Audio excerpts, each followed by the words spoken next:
Hello friends, welcome again my YouTube channel came classes. Friends, last video में हम लोगों ने हेलो एल्केन बनाने की विधियों के बारे में पढ़ा था, जिसमें से कुछ ही विधियां पढ़ी थी।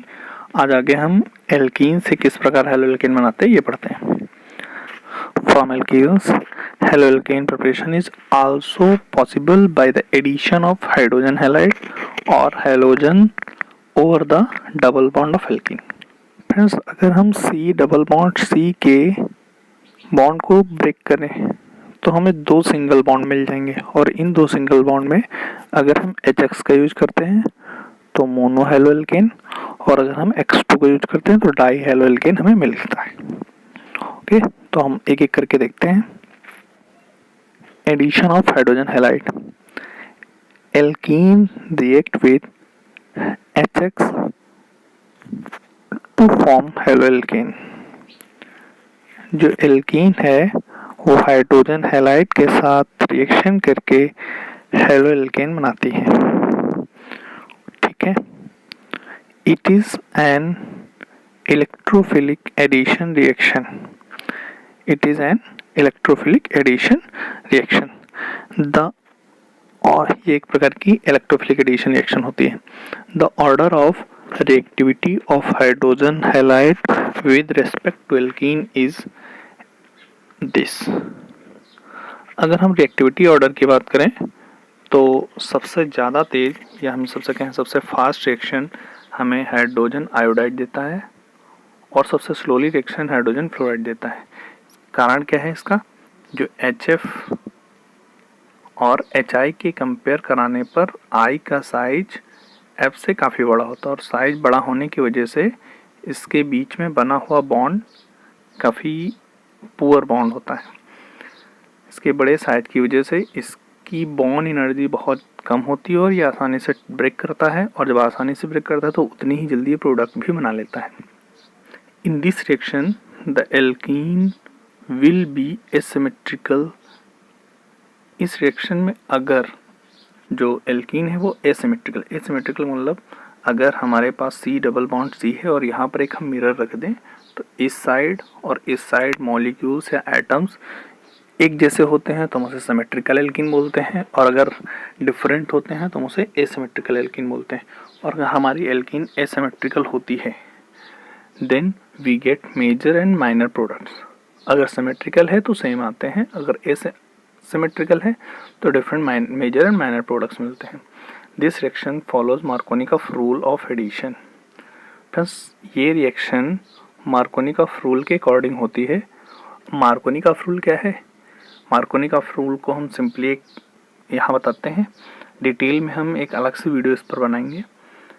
अगर किसी भी एल्कीन में समथिंग ऐसे कोई एसिमेट्रिकल एल्कीन है, एक छोटा सा एग्जांपल, ये इस साइड पर एक हाइड्रोजन है और इस साइड पर दो हाइड्रोजन है, तो मार्कोनिकॉफ रूल के अकॉर्डिंग हाइड्रोजन हैलाइड का निगेटिव पार्ट उस कार्बन से जुड़ता है जिसके पास हाइड्रोजन मॉलिक्यूल्स कम होते हैं। तो यहाँ पर अगर हम HX ऐड करेंगे तो वो इस मॉलिक्यूल से जुड़ेगा, ना कि इससे। Okay, then addition of determine the major product. Major product निकालने के लिए हम मार्कोनिकॉफ रूल का यूज करते हैं। यहाँ पे एक एग्जाम्पल दिया हुआ है जिसके अकॉर्डिंग यहाँ पर हमारे एक एसिमेट्रिकल एल्कीन है, और उस पर अगर हम HX का ऐड कराएं तो X माइनस यहाँ पर इस कार्बन के पास अटैच होगा। क्यों? क्योंकि इसके पास हाइड्रोजन एटम सबसे कम है, और इस प्रकार हमें एक यहाँ पे एल्किल हैलाइड बन के मिल जाता है। और अगर हम एक पर्टिकुलर एग्जांपल लेना चाहें तो इफ़ प्रोपीन 1 या propene reacts with hydrogen chloride then according to Markovnikov rule the major product will be 2-chloropropane। अगर हम प्रोपीन 1 पे HCl का ऐड कराएं, HCl का ऐड कराने का मतलब क्या है? H प्लस अलग और Cl माइनस अलग। यहाँ पे हमारा निगेटिव पार्ट Cl माइनस है, तो वह इस प्रोपीन के इस वाले कार्बन पर अटैच होगा, क्योंकि यहाँ पर इसके पास दो हाइड्रोजन्स हैं और यहाँ पर इसके पास केवल एक, और जिसके पास कम होते हैं मार्कोनिकॉफ रूल बोलता है कि उसी के पास हमें ऐड करना है, और इस प्रकार हमें यहाँ पर बनने वाला प्रोडक्ट 2-chloropropane मिल जाता है। नेक्स्ट प्रोसेस है पेरोक्साइड इफेक्ट, इसे खरेस इफेक्ट भी बोलते हैं। If the addition of HX on asymmetrical alkene takes place. ये लाइन पिछले की जैसी ही है, अगर हम एडिशन कराते हैं HX का एल्कीन पर, बट इसमें कंडीशन और क्या है, इन प्रेजेंस ऑफ पेरोक्साइड। ये इसकी इम्पॉर्टेंट कंडीशन है।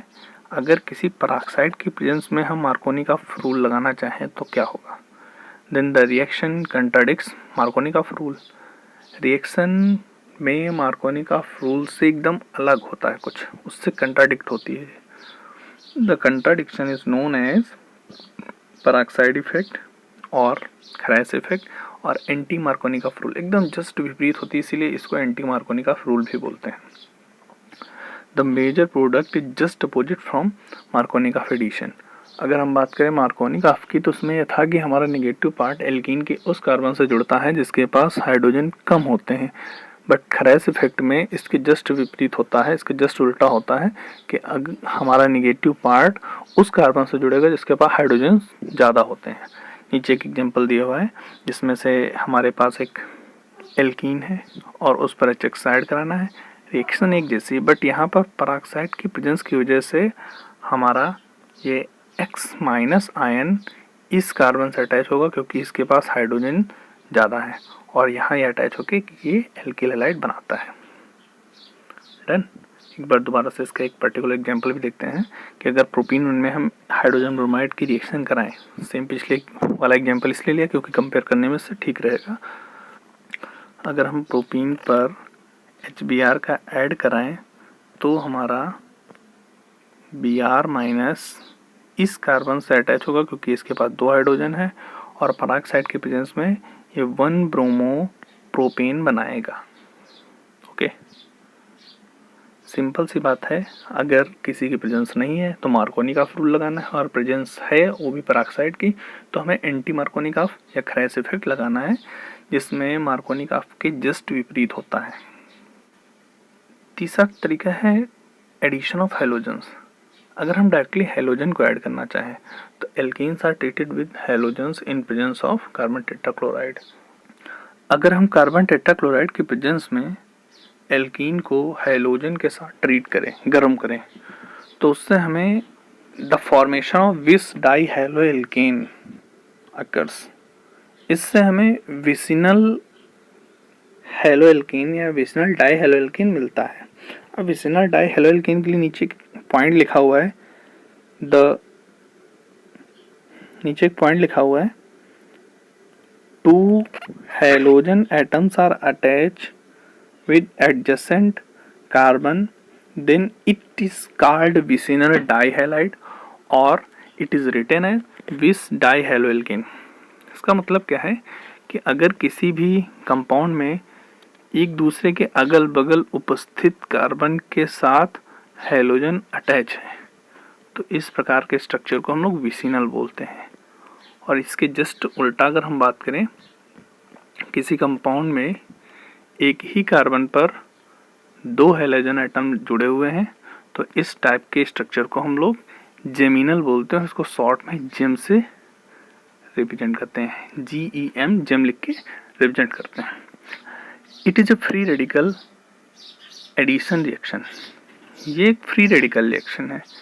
फ्री रेडिकली इसके बॉन्ड ब्रेक करते हैं और फ्री रेडिकल्स बनाते हैं और साथ में ऐड होता है, इसलिए एडिशन रिएक्शन। अगर हम नीचे एग्जांपल देखें, CH2 यहाँ का एक बॉन्ड ये ब्रेक करता है, दोनों तरफ एक एक सिंगल बॉन्ड फ्री हो जाते हैं और जिसकी वजह से ये दोनों अटैच होकर एक विसिनल डाइहैलाइड बना देते हैं। इसका एग्जांपल देखें, if Br2 reacts with the ethylene in presence of carbon tetrachloride forms विस डाइब्रोमो एथिलीन। अगर एथिलीन की रिएक्शन Br2 से कराई जाए कार्बन टेट्राक्लोराइड के प्रेजेंस में, क्या होता है, यहाँ के ये बॉन्ड ब्रेक करता है और ये Br, एक Br इस साइड अटैच होता है और एक Br इस कार्बन से अटैच होकर ये बनाते हैं dibromo ethane. This reaction is used to determine a double bond with release reddish brown colour during the reaction. अगर हम इस रिएक्शन के इम्पॉर्टेंट पॉइंट देखें तो ये रिएक्शन डबल बॉन्ड को पहचानने में, डिटरमाइन करने में काम आती है। बहुत इंपॉर्टेंट रिएक्शन इसीलिए भी है कि जब भी हमें कभी डबल बॉन्ड डिटरमाइन करना होता है तो हम सीधे सीधे उसके हैलोजन से या डाई हैलोजन से रिएक्शन कराते हैं। और ये मेनली Br2 से कराने पर ये रेडिश ब्राउन कलर देता है और जिससे हमें पता चल जाता है कि इस कंपाउंड में एक डबल बॉन्ड प्रेजेंट है। तो ये रिएक्शन डबल बॉन्ड के डिटर्मिनेशन में बहुत ही यूजफुल होती है। दोस्तों अभी हैलो एल्कीन बनाने की और भी कई सारी विधियां हैं जिनको हम नेक्स्ट वीडियो में डालेंगे। आप ये वीडियो देखिए, दोस्तों से शेयर करिए और हमें कमेंट करके बताइए कि आपका वीडियो कैसा लगा। मैं डिस्क्रिप्शन में अपने फेसबुक पेज का लिंक भी दे दूंगा, वहाँ पर जाके आप वीडियोज को सर्च कर सकते हैं।